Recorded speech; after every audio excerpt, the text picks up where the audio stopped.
marka aad iyo aad baan runtii uga mahad celinaynaa haddaan nahay wafdiga iyo dadka rabaso hadday tahay degmada iyo maamulkeeda magaalada dhalinyarada haweenka dhinac kastaba waxa weeye sida qadarinta iyo waxa weeye sharaftu ay ku jirtay ee ay uga hagar baxeen hawsha hore iyo tan maanta oo soo dhaweyntii iyo isku dubaridkii arrinkaaba ay gacan weyn ka geysteen aad iyo aad baa u mahadsantihiin maadaama aynu nahay dad islaama waxaynu ku furanaynaa aayadaha qur-aanka waxaana inoo akhriya sheekh maxamed muuse qaalib dadkan kale ee isaga yimi ma garanaysaa santarada degmada odayaasha caaqilada iyo dadweynaha dhammaantood waxaan ku salaamaynaa salaanta islaamka oo ah assalaamu calaykum waraxmatullaahi wabarakaatuh waxaanu u mahadnaqaynaa wafdigan ballaadhan ee inoo yimi ee inoo dee abaalmarin inooga dhigay inuuna soo booqdo qarash badan inagu bixiyo codkeennii inooga jawaabay baanu ka mahadnaqaynaa waa guddoon waad martay dariiqii loo baahnaa weliba anigu tix yaroo gabayaan tiriyo intaan qiirooday wacdigina wuu inoo dambeeya isagana waan raacinayaa tix yaroo gabayaan tiriyey oo arrintan ma gabay la'aan karto taa guddoonaha la'aadee wixii kale ku darayna waa ka dambaysiinayaa waxaan idhi tartabaa adduunyada ka jira tar iyo haabiile nin weliba tabtii uu doonayay buu kaga tallaabaaye taladana ilaah baaloo tiisa ay tahay ninkii aan tolkii haysanna waa laga tegayaaye culimmaduna tiir weeye iyo birish lagu tallaabaaye asmaadii tilmaanayd markaannu tarigaraynayni tawxiidka waa nagii cuskannay markii ay arrintu taagnayde 10 iyo 100 iyo markii aan 4 tooshka ku ilaynay taydhiga qur-aanka aan akhrinay markii ay tartamayeen eebba waxaanu ka tuugaynayna inay teena noqotaa 17 markay ahayd iyo ilaa 21 imaka intaasaynu taaganoo ahayn guusha noo timi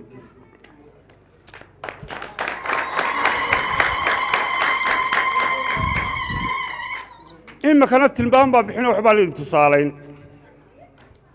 dadka kii ku taageeray ruuxa kaa tegeyba dadka kii ku taageeray xildhibaan iyo ruuxa kaa tegeyba labadaba adunbaa u talinay ha kala tuurin ta ka hor inaydaan samaynayn taladu weeyaan tawfiiq inay yeelataan taladu weeyaan culimmada tawfiiq inay yeelataan taladu weeyaane ta ka hor inaydaan samaynayn taladu weeyaane culimmada inaydaan tasaynayn taladu weeyaane taageero diintoo wadaan taladu weeyaane taariikhdana maanta dhigteenna waa mid idin taala may tacab khasaarina abaal toosa baa yimi ta dambayna na siisaan ayaa teed u dhigateen intaasoo ka gaadhsiina ayaan horta ka dhigay gabayga ku waaninaya taariikhaha iyo dhaqanka inaad barataan iyo qaabka wax loo maamulo halkana wax laga maamuli jiray marka hore magta halkana lagu qaybiyo imika soo eegayna waxaan ku soo gaabinayaa tawfiiq yeelataan oo midowdaan waa haddaydaan intiina madaxda noqotay midoobin waxba noo qawaanun baanu haynaa waxaan idinku waaninaynaa inaad midowdaan oo isku duubnaataan oo sidaa imakaba idinka jiri maanta sharaf baa mudantiin taasoo sii xoojisaan oo sii ballaadhisaan sheekhu aad buu mahadsan yahay runtii munaasabaddu waa munaasabad kooban wakhtigaynu joognaana waa wakhti aad iyo aad u cidhiidhiya marka waxaan codsan lahaa hadalka in la soo koobo iminka waxaan ku soo dhaweynayaa hadalkaasi waxaynu ugu talagalay inuu sheekhu qur-aankuun akhriyay ahayd iyo wacdi kooban dee hadduu raacin lahaa munaasabadda waxa furaya guddoomiye ku-xigeenka degmada khaalid cabdiraxmaan aadan ku soo dhowo guddoomiye xildhibaanka iyo madax dhaqameedka kala duwan ee agtayda fadhiya odayaasha qiimaha leh ee xagga inoogu yimi iyo kuwa deegaanka joogay haweenka quruxda badan leh horteeda ka muuqda dhallinyarada qiimaha leh dhammaantood waxaan ku salaamaya salaanta islaamka assalaamu calaykum waraxmatullaahi wabarakaatu bacda salaan kolley kulankan maanta ka degma ahaan waa kulan farxad weyn noo ah inaan ka soo qayb galno oo aanu soo eegno oo aanu wax ka soo ogaanno mahadcelinta walaalkeen uu inoo sameeyey xildhibaan maxamed khadar daahir oo ah xildhibaanada aadka u firfircoon ee qiimaha leh ee dadaalka fara badan ka sameeya bulshada dhexdeeda marka inaan anagu nimaadno maanta farxad weyn bay noo tahay ka maamul ahaan marka kulley hadalku hadal badan meesha inaan ka soo jeedino ma aha waayo waqtiguna waa koobay dad fara badan oo hadli doonaan way joogaan laakiin in yar oo kooban baan doonaya inaan soo jeediyo waqtigii intii isbeddelka deegaanku ka dhacay dadaallo fara badan baa la sameynayey dadaaladaas oo ku aadanaa dhinacyada horumarka isdhexgalka bulshada arrimaha bulshada sidoo kale arrimaha dhaqaalaha arrimo fara badan baa la iska kaashanayay isbeddelku intuu deegaanka ka dhacayna dadaaladaas la waday waxay shacabka u ahaayeen nafis iyo istirax bay u ahaayeen waxaa hadda ka hor jirtay in dadkeenna la dhibi jiray xuduudan oo kale lagama tallaabi jirinba laakiin maanta waa innaga laga soo tallaabay waa innaga maanta rabaso wada joogna innagoo aan cidi dhib inoo geysan innagoo isu laab xaadhan innagoo isjecel marka waa alxamdulilah dadaaladaasna insha allah waxaan rajaynaya inu ilahay inuu sii laba jibaaro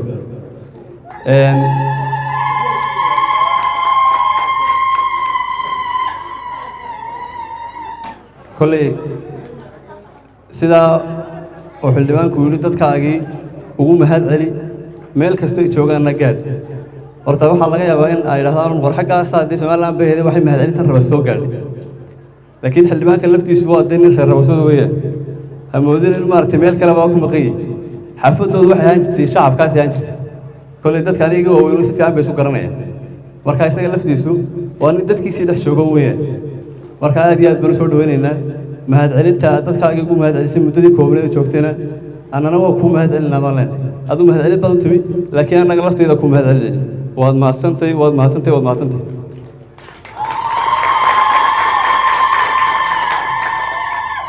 arrinta kale ee soo jeedayna waxa weeyaan inaan u ducayno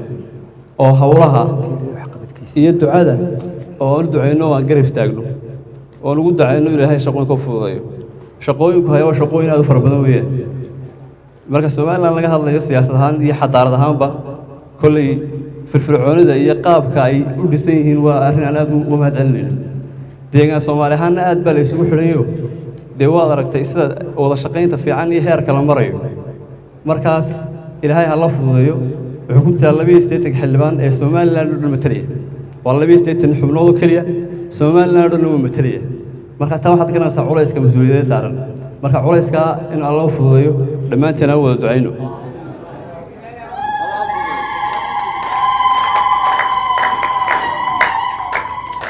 waxaa xusid mudan oo dadaalada qayb ka ah uu sameynayay isla durbaba magaalada rabaso muddo imika laga joogo bil ka hor ahba master plan baa laga sameynayay master planka laga sameynayay dadaalada laga waday ka dawlad ahaan kulli qorshayaal iyo nidaam baan ka waday laakiin waxaan nidhi kaalinta shacabka ha ka qayb qaataan shacabku iyagoo iskaashanaya iyo qurbo joogtoodu waxay sameeyeen dadaal badan laakiin qurbo joogtii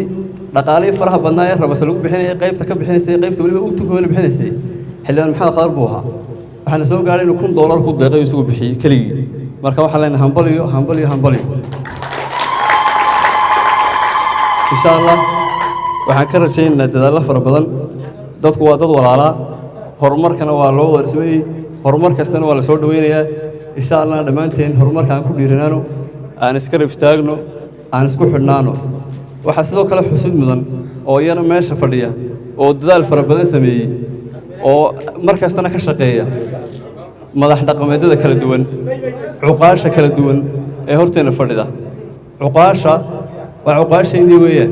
cuqaasha iyagu xuduud ma laha meel kastay joogaanba waa ka talinaya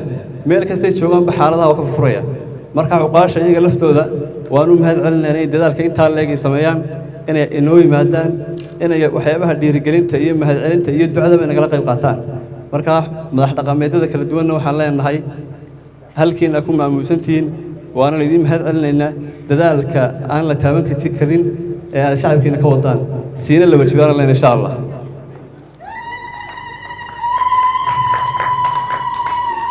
ugu dambayntii kolle hadal badan oo aan isleeyahay soo jeedin ma jiro waxaa lagu jiraa wakhtigaa adag oo kala duwan kolle dhinaca waddanka oo kale dagaalla iyo hawaa ka socda markaa dagaallada ka socdana in qaabkay u socdaan faham buuxa ka yeelataan baa la doonaya in arrimaha amniga oo kale aad loo adkeeyo la iska kaashada xagga somaliland iyo xaggan etoobiyaba iskaashigaas oo laga shaqaynaya xaaladaha amniga amnigan markaa dhammaantiin insha allah inaan ka wada shaqayno soo diyaar uma nihin inaan horumarka iyo isku xidhnaanta iyo walaaltinimadii wanaag ka wada shaqayno soo diyaar uma nihin ilaahay waxaan weydiisanaynaa inuu roob khayr qaba inoo furo roob khayr qaba inuu ilaahay inoo keeno xaalada lagu jirnaa magaalada Rabaso iyo guud ahaan degmada iyo deegaanka iyo meelo fara badan oo roob laan ka jirta marka roobkaana ilaahay ha inoo shubo ugu dambeyntii waxaan leeyahay dhammaantiin waa mahadsantiin xafladii qiimaha lahayd maanta sida ay u agaasinteen bulshada Rabaso waa idinka mahad celinaynaa marti saraftii kale wada soconay xagga ka wada dhimay meelo kale ka wada yimid iyaga laftooda way mahadsanyihiin boqolkiiba boqol intaas ku soo koobay wassalaamu calaykum waraxmatullaahi wabarakaatuh waxaan ku sii soconaynaa munaasabadeena dhinaca mas'uuliyiinta deegaanka iminkana waxaan ku soo dhaweynayaa guddoomiyaha xisbiga Cabdulqaadir Tooreeye wafdiga inooga yimi xukuumadda imjaarka ee Soomaaliland bulshada Rabaso qaybaheeda kala duwan culimada haweenka dhalinyarta waxaan ku salaamayaa salaanta islaamka assalaamu calaykum waraxmatullaahi wabarakaatuh salaanta kadib kulli xalfadeenani waxay daaran tahay mahadnaqa xildhibaanka aynu dooranay sidaad ogsoontiina dadka Soomaaliland degan iyo dadkeena halka degan isku dad un baynu nahay xuduud beenaadkaas bayna dhex yaala sida gudoomiyuhu sheegayna xildhibaan reer Rabaso weeyaan waxa weeyaan waxaan leenahay soo dhawow magaaladaadii ku soo dhawow sida wanaagsan xildhibaanadeena ay u garteen inay bulshadooda u mahadnaqaan annaguna waan uga mahadnaqaynaa qofku markuu xil qaadana kullay ducun buu u baahan yahay inaynu u ducayno oo aynu faatixada u marno ilaahay inuu xilkaana u asturo iyadana waan idinku boorin lahaa intaa kadib kullay anugu wax badan odhan maayo gudoomiye Khaalid baa hadalkii dhameeyey xaaladda lagu jiro waa ka war haysaan intaa waxaa inoo dheer xaalad abaara baa jirta degmada Daroor qaybaheeda oo dhan saad u wada ogsoontiin abaar iyo biilaan baa ka jirta kullay waxa laga yaabaa ummadda meel iskugu timaadana haddii ay iscafido in ilaahay ugu dambi dhaafo roobka inoo shubo bal markaa waxaan idinka codsanayaa intiina halka joogtaay inay iscafisaan saamaxnaakum in la iswada cafiyo ilaahayna aynu alla barino aad iyo aad u mahadsantiin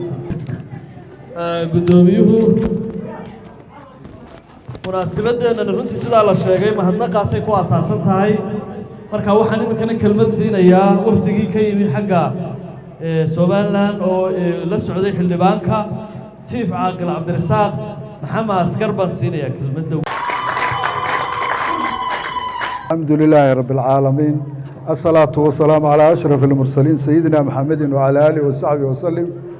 أما بعد السلام عليكم ورحمة الله وبركاته مدويان horta marka hore waxaan u mahadnaqayaa xildhibaanku aniga wuu ila soo hadlay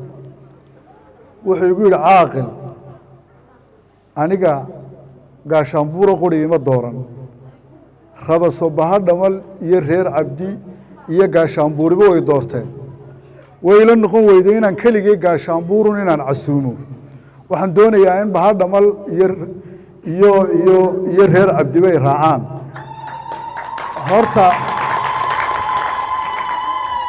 horta seeskii ay ku socdeen xildhibaanadu wuu bedelay weliba wuxuu dheereeyey reer Daroorna way joogaanoo garxaajis oo dhan baa jooga markaa waxa weeye qofka xildhibaankiina dee marba miisaanka isagu wax ku miisaamo ayuunbuu gaadhaa markaa xildhibaanku maaha xildhibaan Rabasana maaha mid gaashaanbuureedna maaha mid reer Mataanna maaha waa mid garxaajis oo weliba ka sii socdo Soomaaliland iyo qaaradaha u socda markaa isaga waxaan leeyahay hankaa Allah kugu asturo hankaa Rabasana waxaan leeyahay xildhibaankeenna koowaad waa ina khadar soo caynkaa maaha xildhibaanadii kale miyaa aragteen Rabaso isagaa number 1 idina aniguna dee caaqilkii Rabasaan ahayoo oqaasha Rabaso inaan ka mida waa garanaysaan xildhibaankeenna koowaad kii dhacayna isagaa inoo matala ka joogaana waa isaga number 1 kuwa kalena way ku daba faylayaan waayo dee isagaa Rabaso ayaa isu keenay hadda markaa xildhibaanadii kalena ugu jawaabi maayo ogaada yey moodin inaan iyaga u jawaabayo laakiin darajada ninkaasu ma sheegay darajada ninkaasu ma sheegay inuu darajo dheer yeeshay taas waa ta intaasa mid labaadka waxaan idin leeyahay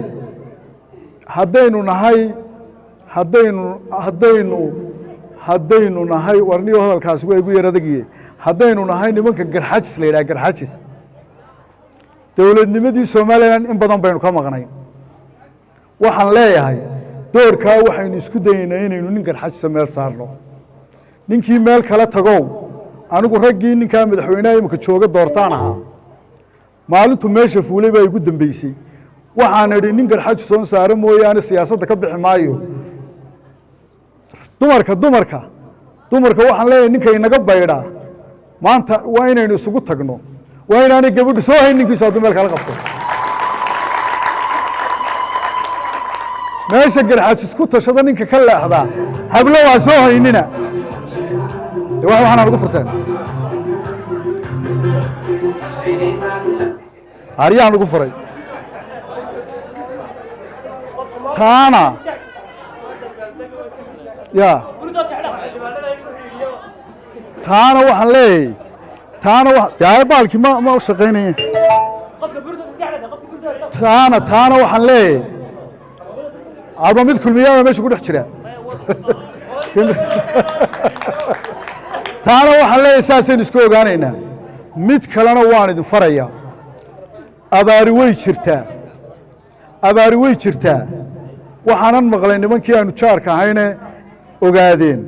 xaggeennan ay u soo kaceenoo way naga abaar xun yihiin intaan noolaa maan maqal ogaadeenoo soo guuray oo ina soo dhex galay abaar baa keentay waxaan leeyahay dadkaasi waxaynu dheernahay waa in la siiyo waa in la soo dhoweeyo weliba midh kaleaan ku talin lahaa dee innagu iskafayn mayno weliba hablaana siiyaan odhan laha nimankaa ogaadeen hadday inoo yimaada oo waxaan aqaanaa rag badan oo ciidagalo ogaadeen dhaleenoo ragga waa ka dhaadheer yihiin oo waa ka qurux badan yihiine si dhaqankeenu isu bedela hablaana siiya nimankaana waxaan leeyahay waa niman soomaaliyaad dalka waynu wada leenahay biyaha waxa haysaan ku soo dhoweeya baadka waxa haysaan ku soo dhoweeya dhaqankii xumaaya ahaa kala qolaynu nahay meesha ka saara oo innagu weliba madax baynu naye oo sheer sheekh isxaaq madaxdiisii iyo suldaankiisii baynu naye ha inaga muuqata arrintaas taana intaasaan ku talinayaa hadalkaygii waxaan ku soo gebagabaynayaa ilaahay waxaan ka baryaa reer Rabaso inuu ubadka u barakeeyo oo islaamaha u barakeeyo oo hablaha u barakeeyo oo inamada u barakeeyo aad baan idin salaamay aad iyo aad u mahadsan yahay Chief Caaqil Cabdirasaaq Maxamed Askar iminkana waxaan ku soo dhaweynayaa xubin ka mid ah ganacsatada waaweyn waxa weeye deegaankan oo horena halkan maalin dhaweyto u yimi iminkana hogaaminayay runtii wafdigan Cabdirashiid Haybe Dubbe oqaasha odayaasha haweenka dhalinyarada waxgaradka magaalada dhammaan waxaan idinku salaamayaa salaanta islaamka assalaamu calaykum waraxmatullahi wabarakaatu mahadnaqa koowaad xildhibaanku isagaa insha allahu tacaala dadkiisa u mahadnaqaya laakiin marka koowaad dowladda heer kelil iyo heer degmaba waan u mahadnaqaynaa boqolkiiba boqol arrintani inay sidan u dhacdo oo xadkaa laga soo tallaabo oo ummaddu isu timaaddo oo dadkii hantidooda iyo geelooda iyo horumarka waddanka qayb ka qaadan lahaa ay halkaas soo gaadhaan caqabadaha hor taagnaa fara badan ilaahay subxaanahu wa tacaala wuu ka hor qaaday meel wanaagsan iyo soo dhoweyn wanaagsan iyo kalsooni iyo isku duubni baa dhalatay labada dowladoodba waxaad mooddaa inay boqolkiiba boqol gacmo furan oo dabacsan ku soo dhoweynayaan wax allaaliya wixii horumara annaga cidda halkan ka timaaddaa dee geelooduna halkan u daaqaa deegaankooduna halkan uu ahaa inay horumar keenaan baana ballantu ahayd oo ay waddanka iyo deegaanka iyo degmada wax ka qabtaan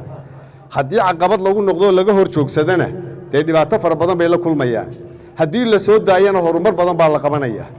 annagu saaka waxaannu diyaar u nahay inaanu wixii magaaladaas iyo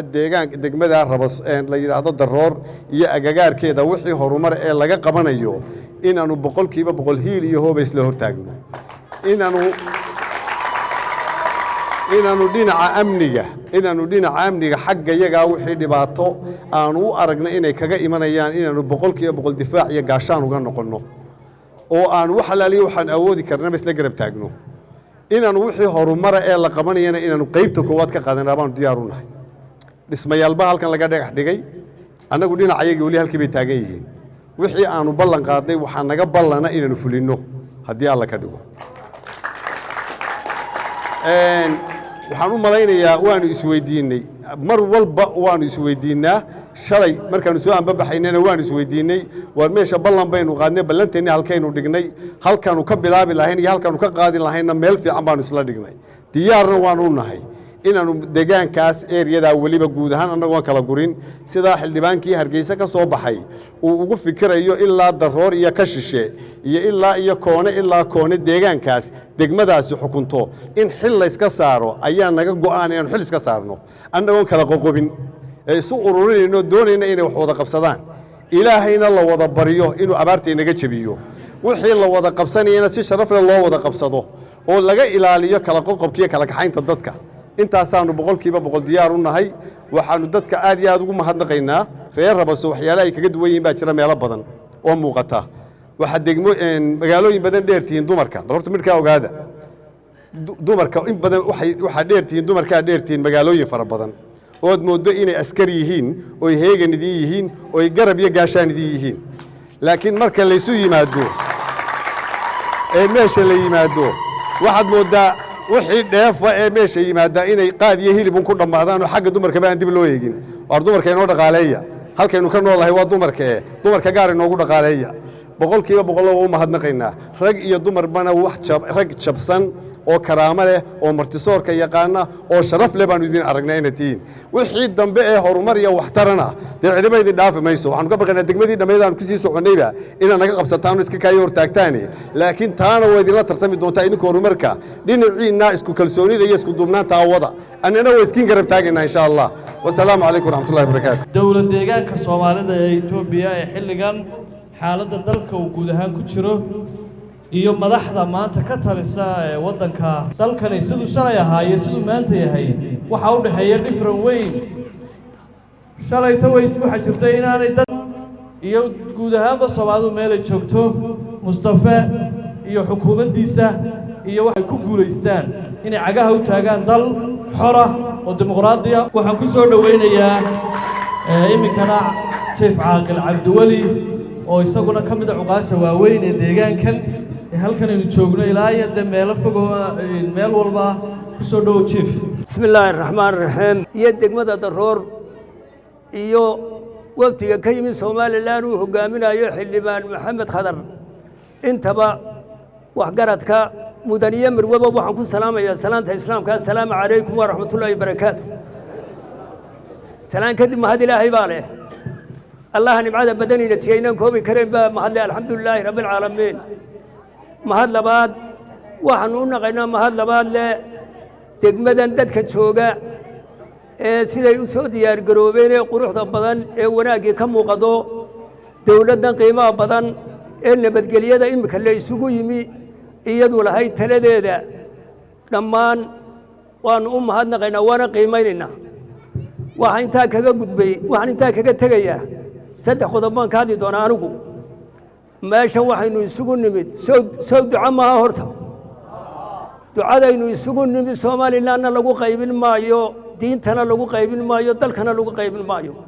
soo sidaa maaha horta waa duco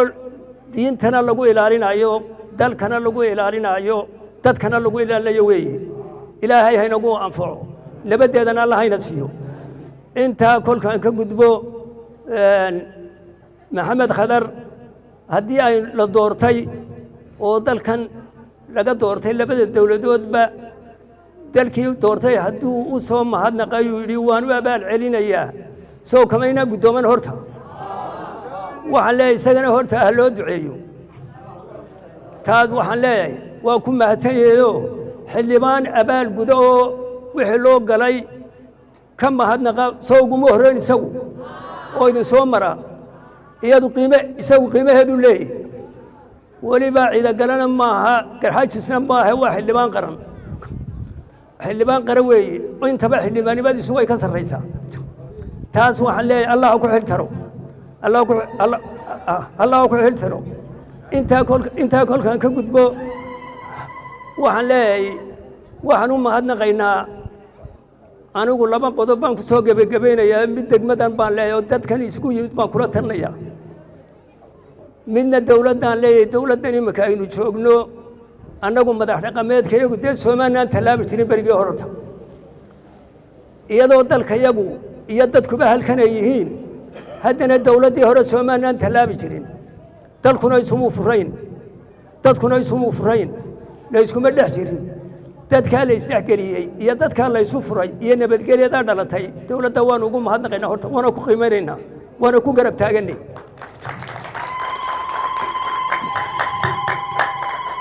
waxaana leeyahay dee kol haddii dadkii isku dhex jiro nabadgelyadii la helay cadowga ha la wada ilaaliyo cadowga iskaga mid ha noqdo ha la isu kaashado ma leh wixii waxqabada ha la iskaga mid noqdo ha la isku raacan leh taas waxaan leeyahay waa xagga dowladda markaan ka hadlaayo waanu taageersanay intii ay dhalatay sidii dalku noqday iyo nabadgelyada dhalatay madaxweynaha kiligana waxaanu ku qiimaynaynaa oo kale markii ugu dambaysay culimada wuxuu kula taliyey kol haddii nabadi jirto diinta meel adagoo lagu taataaban ha la gaadhsiiya buuri wax la qiimeeyo soo maaha taas horta madaxweyne horeo yidhi miyaa maqasheen waa su-aale waan ku qiimaynaynaa waana ugu mahadnaqaynaa waanu ku mahatayey dadka marka dharfaano shimbiruhuna waa ugu ducaynayaan horta shimbiruhuna marka xaqada la eego marka dadka la dhaafo shimbiruhuna waa ugu ducaynayaan taa iyada waxaan leeyahay oon intaa kaga baxaya waa ku mahadtanyey isaga iyo dowladdan cusubiba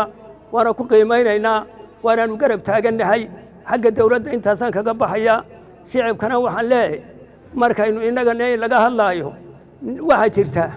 wax dadku wada leeyahay dadku oo diinta iyo dalka iyo dadka iyo mucaaridka iyo muxaafidkaba wax ka dhexeeyaa jira horta waa nabadgelyada soo kama dhaxaysa intaas horta nabadgelyadu intaa way wada leeyihin waxaan leeyahay lagu wada tabcaan leeyahay anigu ha la wada ilaaliyo wixii lagu tabcun baa lagu intifaaca waxaan hadalkayga kaga baxayaa nabadgelyadana ha la ilaaliyo dowladdana wanaagga ha la isku garab taago intan isugu timidna way mahadsan yihiin weeye cabanaya maxamed goray oo yidhi waxaan ka codsanayaa dadka jooga meesha inay u duceeyaan waan xanuunsanayaa ilaahay ha caafiyo allah ha caafiyo السلام عليكم ورحمة الله وبركاته سلام كتب هذه إلهي بعد سكله لما أنت إلهي سوق كريم مناسبة شرف كله أنا قوفت في حاجة أرجع سكي يبانو أهين وها هرمود موجوها حلبان كي عدورتين محمد خضر ظاهر وأنو كفدي ويلي وأن عليس وضيال عصلاده بار لو وكفدي كري ويلي واردتك عاوة أنو السجين سيدا وناكسن أو شيء ذا وقايم قاطي حكتدا عيد تولكا عيد وحي ليسي عيبها ونصو محضنا يا الله يراعوها الله يقول تاغيربا أنو كنمي سيدا يسي الله أنو كنمي وأنو إذين نمد محضنقي وأنو إذين محضنقينا بقولك وبقول boqolkiiba boqol baanu idin mahadnaqaynaa adduun idinma sidno adduun idinmaanaan keenin laakiin waxaa la yidhi biddo dhereg baa deeqa nin gobana xurmaa deeqda xurmadaa mahadnaqaa baanu idiin sidnama naga guddoonteen intaa markaan ka gudbo halkan oo cidhiidhiya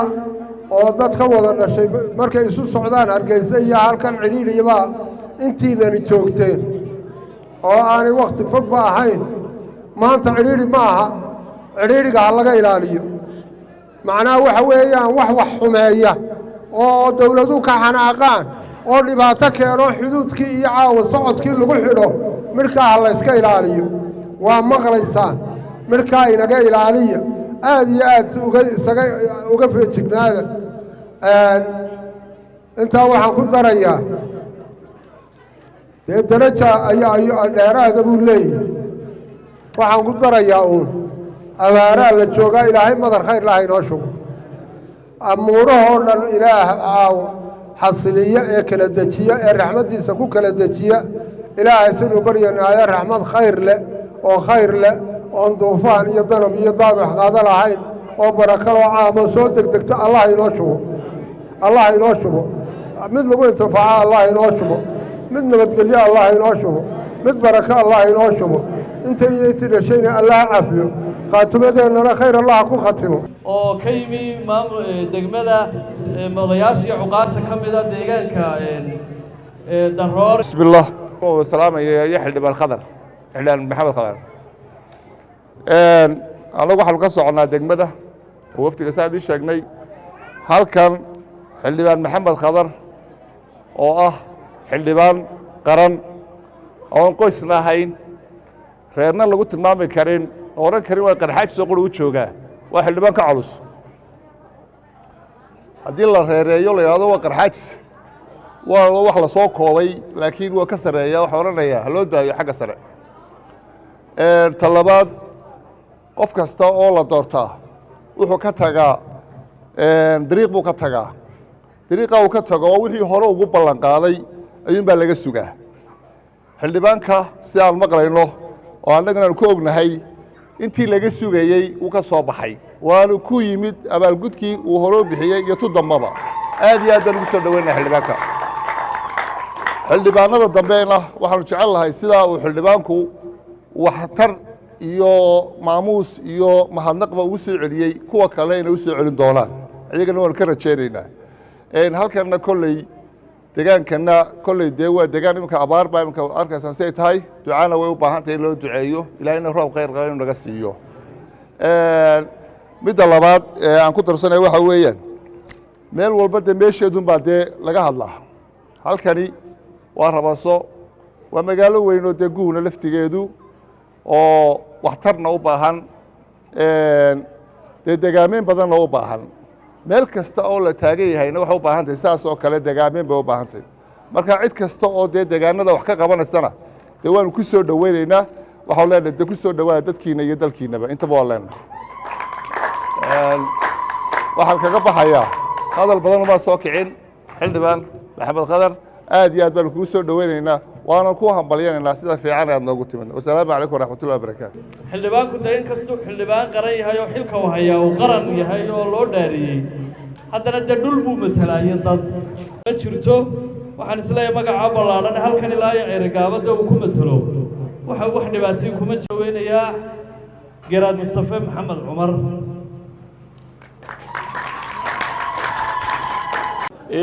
aad iyo aad baa loogu mahadnaqay maxay ahayday mahadnaqa horta waxaa lahaa maxay ahayday maanta xildhibaanka ayaa leh oo annagana naga codsaday haddaanu odayadii nahay inaanu ku wehelino oonu raacno annana waanu ka ajiibno masaafadaasaanu soo marnay marka isaga ayaan jeclaa horta inuu ku horreeyo mahadnaqa horta uu idin siiyo dabeeta annaguna aan u ducayno waanu ducada ku dambayno inaynu idhaahno ilaahay xilka ha kugu asturo aad u qaaday ummaddaa maxay ahayday ku dooratay ee aad ka soo jeedo iyo qaranka aad matalaysaba xaqiiqatan maxamed waa inan gartay inuu ku celiyo calal aqal oo uu bal u mahadnaqo dadkii maxay ahayday codkooda ugu hiiliyey ee ilaahay kasakow u sabab ahaa inuu kursigaa ku fadhiisto haddii aad mahadnaqday oo dadkii mahadnac ku soo celisay annana waxaanu ku leenahay maxamed oo adiguna aad iyo aad baad u mahadsantay maxamed waa nin aqoon-yahan ah nin ay isku xildhibaan yihiin oo la yidhaahdo axmed dayib oo aan ragga ugu jecelay xildhibaanada la'ah oo saaxiibulmabda ah sidiisuu horta saaxiibulmabda u yahay isaguna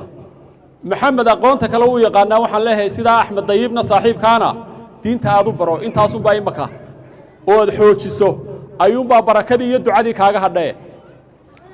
taasna waxaan leeyahay dhammaanteen horta ilaahay aynu ka baqno marka ugu horraysa ilaahay aynu ka baqno waxa xaqiiqaa sidii halkan laga sheegay dee horta geed kamuu dhalan dhulla kamuu soo fuurine dee horta maxamed dee reer buu ka dhashay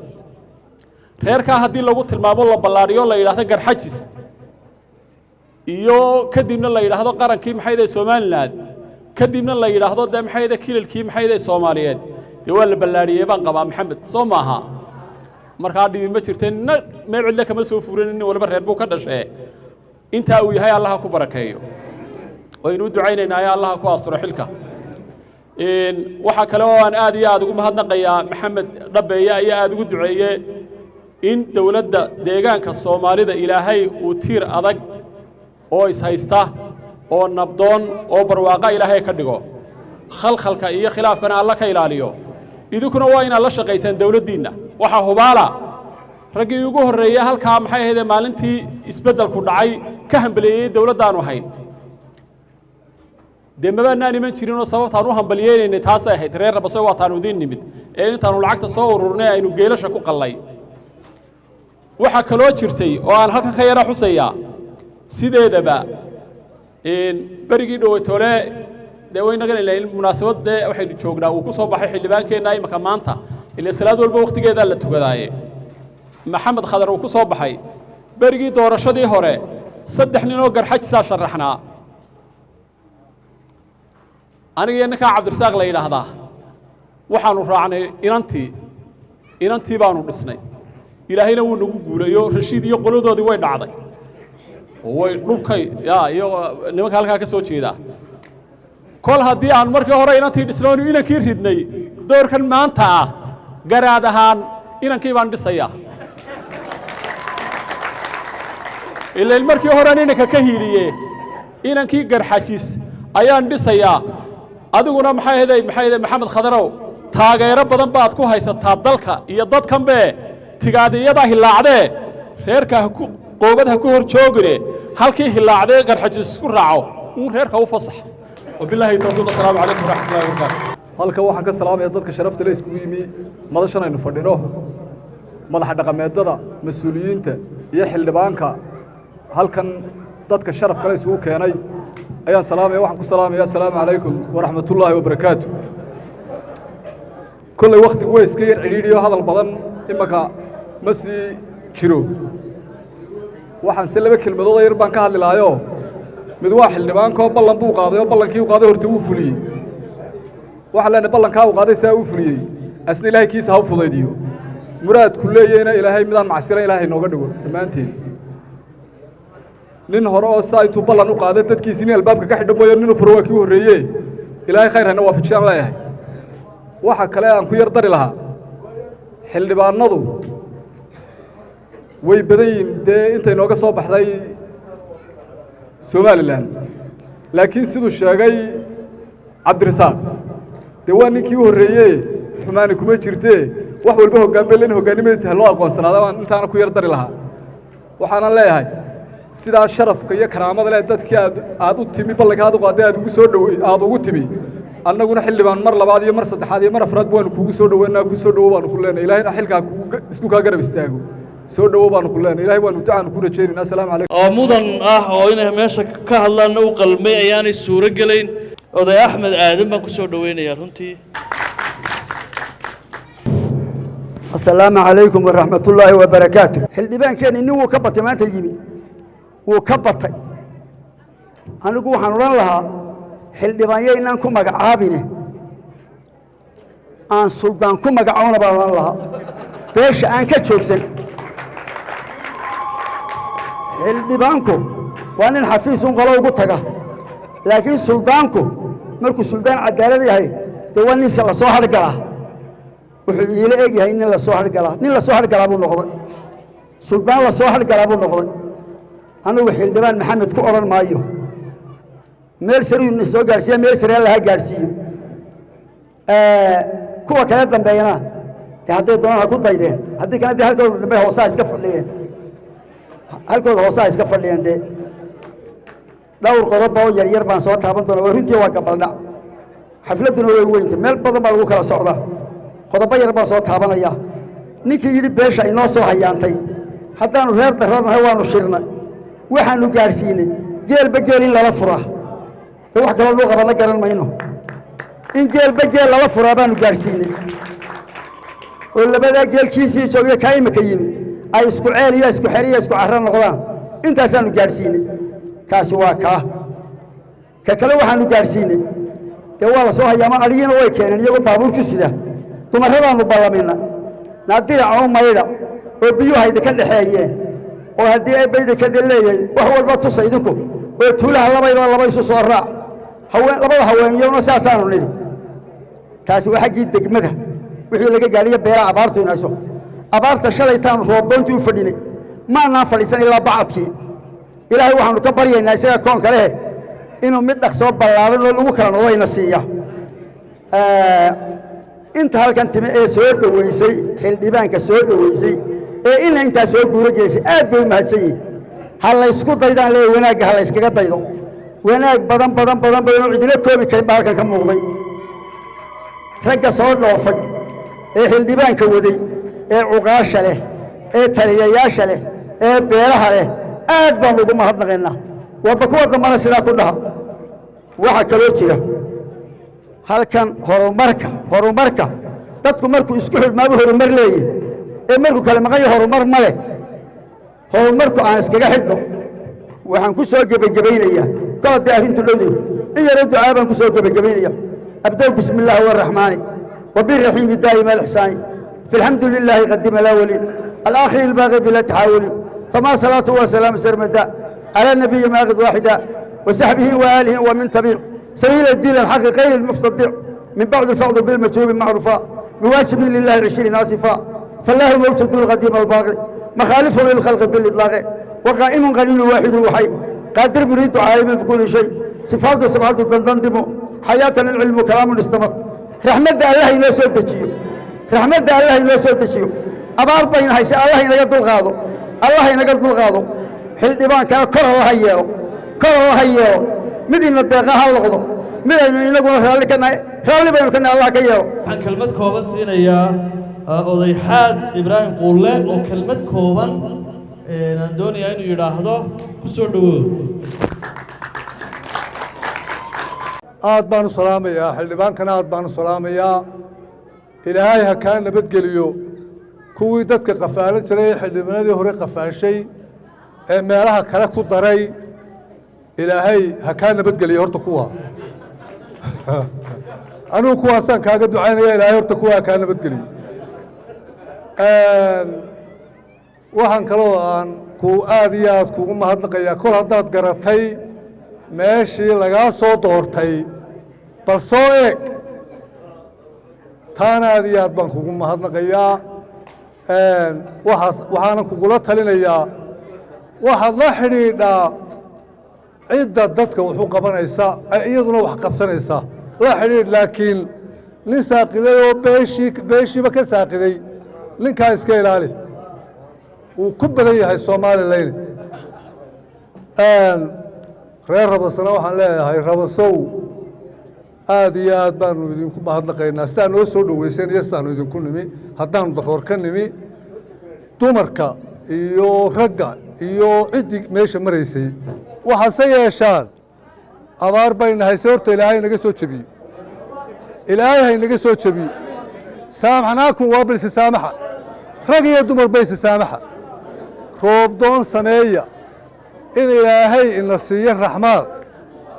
oo dadka hayaanka ahee meesha yimi waar waa ogaadeen ha odhannina afkaa ha la iska ilaaliyo war bal hagaaji bahalka waar iska ilaaliya waa ogaadeen iska ilaaliya allah inanay abaare ogaadeen aqoon oo aanay aqoonin reer hebel oo aanay aqoonin halkaasaad maanta haystaaye halkaa uga baydh waar in ilaahay iyagana wax siiya innagana aanu inagu kadeedin taana aamin dhaha dadkaana iska nabadgeliya oo iska ilaaliya waxaan hadalkeyga anugu ku soo gebagabaynayaa waxay yeeshaan alla bari baa dhigteen maantana kana ilaahay waajibkiisa ha mariyo war midda mana dhigoo abaarta waanu idinla qabnaa laakiin waxbaanu idinku yaro dhaannaa waanu soo marnay halkan haadkaa soo daadanaya halkan marka shabeellaba laga yimaado waanu yaabno ilaahay ha idinka dulqaado gidigeenna ilaahay ha naga wada dulqaado dooxadii halkanee xoolo daaq jiray baanu isdhex taagna waxyaaba baa ku dhacay waar waxay yeeshaan bal aad u duceeyo roobdoontana u baxa dadkana meel waddanka maraya ee waddanka marayana war ballamiya dumarkana ballamiya dhallinyarada ballamiya dadkaa ha la soo dhoweeyo war dadkaa ha la soo dhoweeyo waxaa inoo hadhay xildhibaankaa soo xidhi doona maxamed khadar daahir waxaan runtii munaasabadani ay ahayd oo aan mar labaad xusuusinayaa dadka mahadnaq loo mahadnaqay dadkii ka qayb qaatay soo bixiddii xildhibaanka iyo xildhibaanadii kale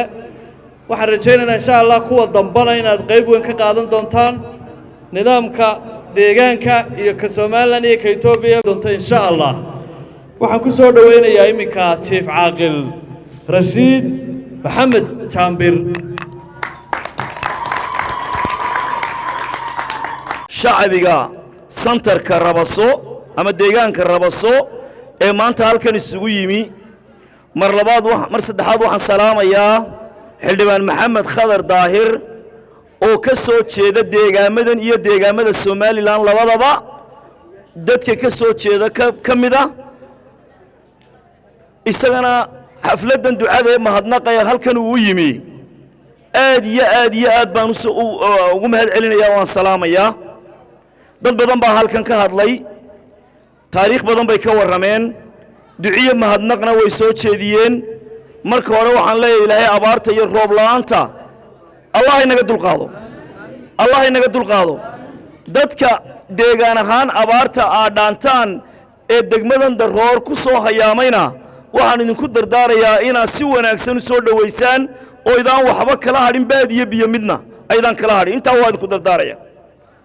waxaa kaloon halkan ka caddaynaya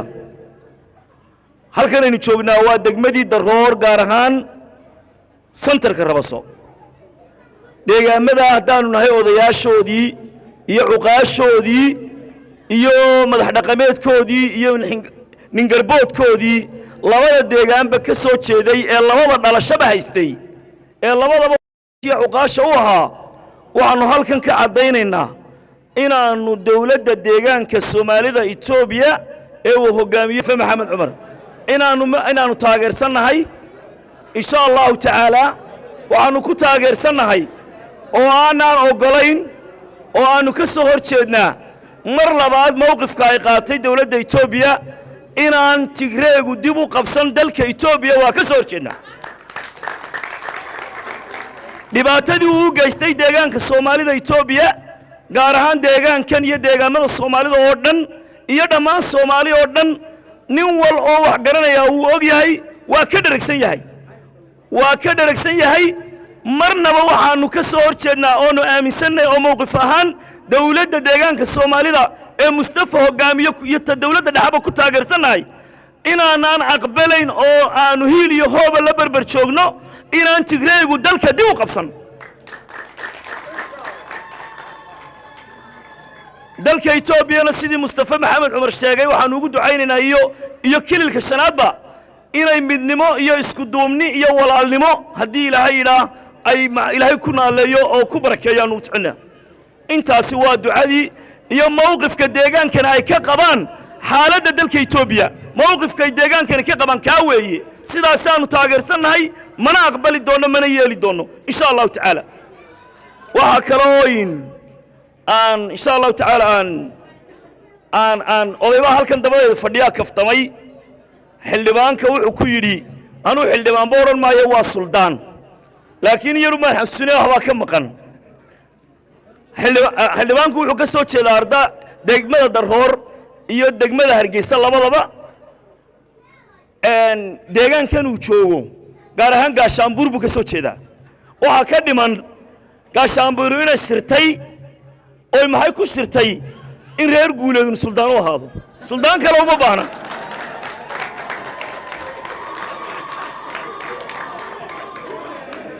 markaa khadar madaxweyneaanu la doonaynaa mustaqbalka madaxweynuu noqonayaa insha allahu isagoo daayar buu madaxweyne gaadhayaa suldaannimo waxba ugama baahnay annaga u suldaana taasina waa kaftankii odaygaa insha allahu tacaalaa maanta halkan waxaa ka dhacay wax weyn waxaa ka dhacday duco weyn waxaa ka dhacday mahadnaq waxaannu intaa u soo soconnay oo habeennimadaa u soo gudnay oo xalay u hoyannay inaannu dadka halkan joogana u mahad celino ula mahad celino khadar iyo inaannu xaaladda guud ee ay ku nool yihiinba dee la ogaanno maadaamaanu madaxdoodii dhaqanka iyo tii odayaashaba nahay iyo dadkaasi inay dadkoodii u maqan yihiin oo ay og yihiin kelmad baan ku soo gabagabaynayaa dhinaca horumarka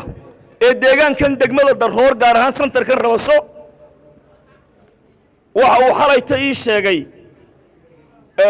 adeerkayn xasan uu ii sheegay inay wadaan hawl mashruuc leyd solara in degmada magaalada Darhoor loo samaynayo haddaanu nahay dadka deegaankan ka soo jeeda qurbaha gudaha iyo kuwanba waxaanu qayb weyn ka qaadan doonaa leydhka solarka ee magaalada Rabaso loo samaynayo insha Allah taala qayb weyn ma qaadan wixii contribution naga soo qaybana inta ugu badan ilaahay idamkii gudaha iyo dibadba waa ka hawlgalaynaa waa ka qayb qaadanaynaa insha Allah taala isagana fikradda uu wado ee wanaagsan iyo isagii intii la wada ee khayrka qabta ilaahay waxaan ka baryaynaa aakhiriya adduunyada labadaba xasanaad isagii inta la qabataba ilaahay ka siiyo ayaan ursheynaa waxa inoo ballan oo idinkaga tagaynaa waxa la wixii horumara ee caafimaad leh ee isgaarsiin leh ee mataqaanaa iskuul leh ee tacliin leh ee diin leh inaanu idinkala qaybnahay wax idinkala qabanno idin garab istaagno oo aanan wixii u baahataan hiil iyo hooba haddaad tihiin deegaanka Darhoor ama degmada Darhoor gaar ahaan santarka Rabasiya santarada kaleba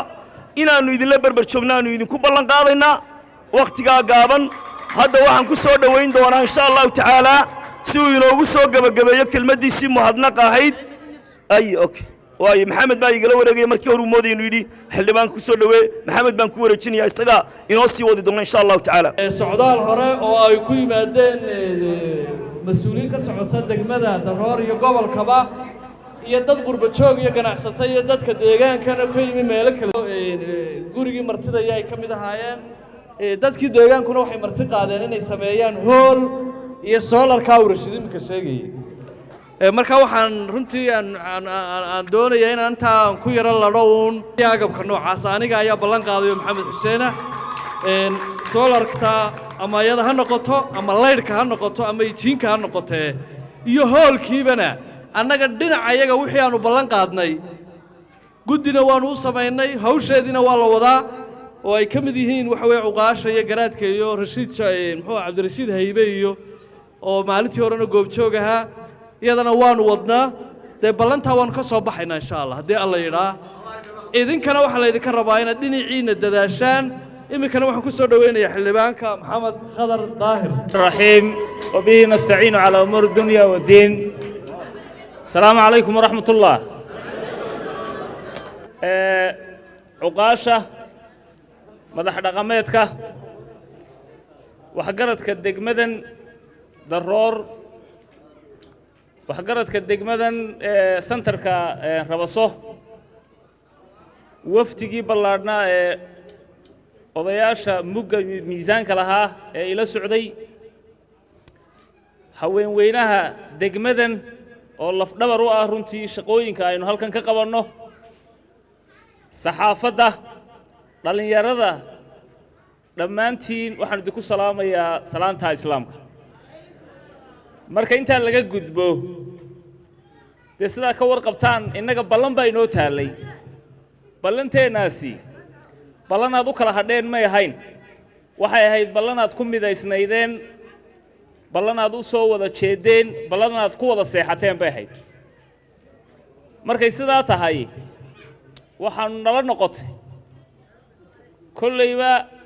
dadkii waa u mahad celinaynaaye halkaynu ku qabannaa baanu markaas weydiinay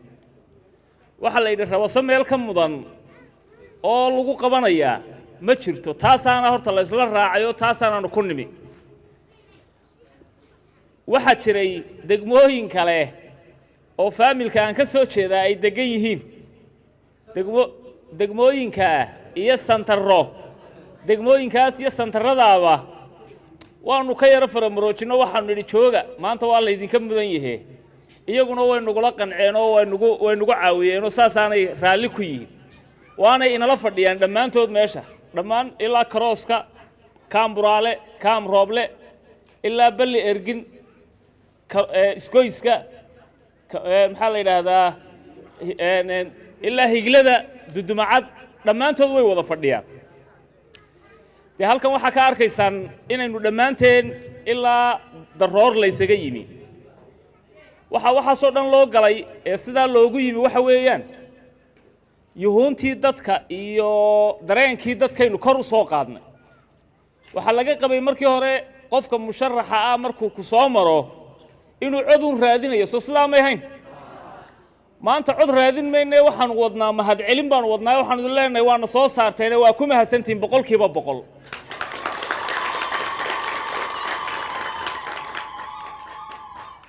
qofka musharaxa markuu yahay uu hawl badan yahay oo taqaanaan oo waxba idinkama qarsoona markuu soo baxana hawl laaban baa u taala isagana haddana hawl laaban baa u taala marka kaliya mahad celin loogama fadhiyo waxa looga fadhiyaayo kale wax qabadna inuu ku soo kordhiyo degmooyinkii laga doortay horta ilaahay iidankii waxaan ilaahay ka rajaynaynaa in wax wal oo ay wada qabsanaynaa ay niyad inaga noqoto annaguna aanu dadaalno idinkuna aad noogu sabirtaan haddii xitaa aan waxba qaban kari weyno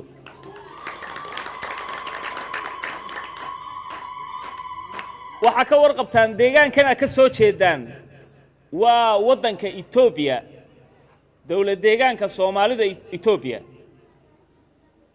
waxa idinka mas'uulad dawladdaas ay idinka mas'uula madaxdoodii halkan ay fadhiyaan gudoomiye ku xigeenkii iyo madaxii xafiiska BBB-ga xisbiga iyo xafiiskii isaguna cabashooyinka dhammaantood halkan ay wada fadhiyaan dee u gacan dhaaf mayna meeshii laakiin wada shaqayn baanu ka yeelanaynaa waxa weeyaan degmadan iyaguna way ka soo jeedaan annaguna waanu ka soo jeednaa wixii laga qabanayo waan iska kaashanaynaa annagoo iyaga ogeysiinayna mar walbana ka wada soconayna haddii alla idmo iyagaanaan u daba fadhiisanaynaa ayaan u daba joogaynaa dee taa horta niyadda ku haya mar walba waxaa ogtihiin halkan imika waxa la ballan qaaday wax badan waxaa badan ee la ballan qaaday waa naga niyad halkan degmadan waxaan jeedaa santarkan gurigii martidee laga dhisayo qayb lixaad laanu ka qaadanaynaa waa kow dhalinyarada isboortiga waxyaabaha loo qabanayo gacan weyn baanu ka aanu ka siinaynaa waa laba solarka imika ay deegaanku soo jeediyeen mashiinka hana loogu bedelo isagana ama mashiin ku bedesha ama solarkii ka dhigta isagana gacan weyn baanu ayaanu ka qayb qaadan doonaa haddii alla idmo horta degmada Rabaso intaa iyo in ka badanba waa naga istaahishaane taa ku bishaaraysta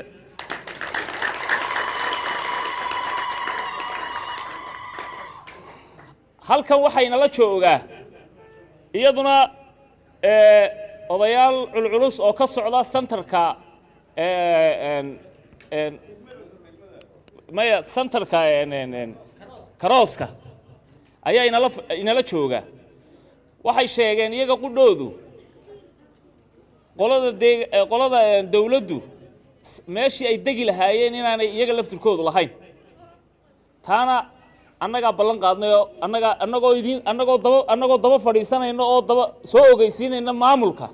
waanu idin dhisaynaa iyadana ilaahay iidankii taana waa diyaar iyaduna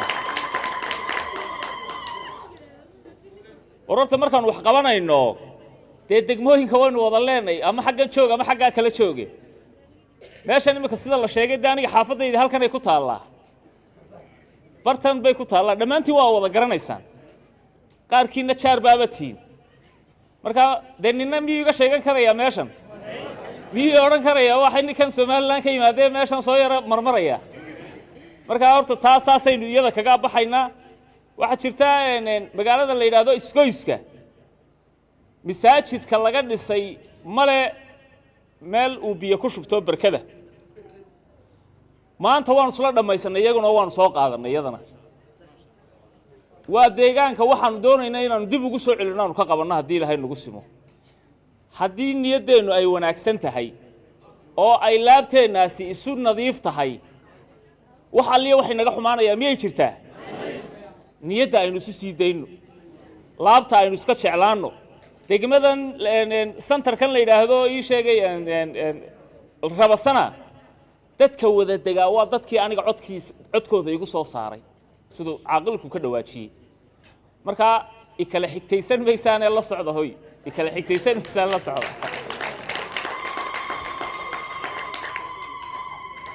ugu dambayntii laba arrin baan ku soo gabagabeynaya arrin waa arrin dhinaca Ethiopia waxaan wada leenahay wada shaqayn dhow gaar ahaan waxaan leenahay dawlad deegaanka Soomaalida Ethiopia ee uu madaxweynaha ka yahay madaxweyne Mustafa Maxamed Umar Akshar isaga inoo fasaxay oo yiri haddaad Akshar igu yeedhaan iyo haddaad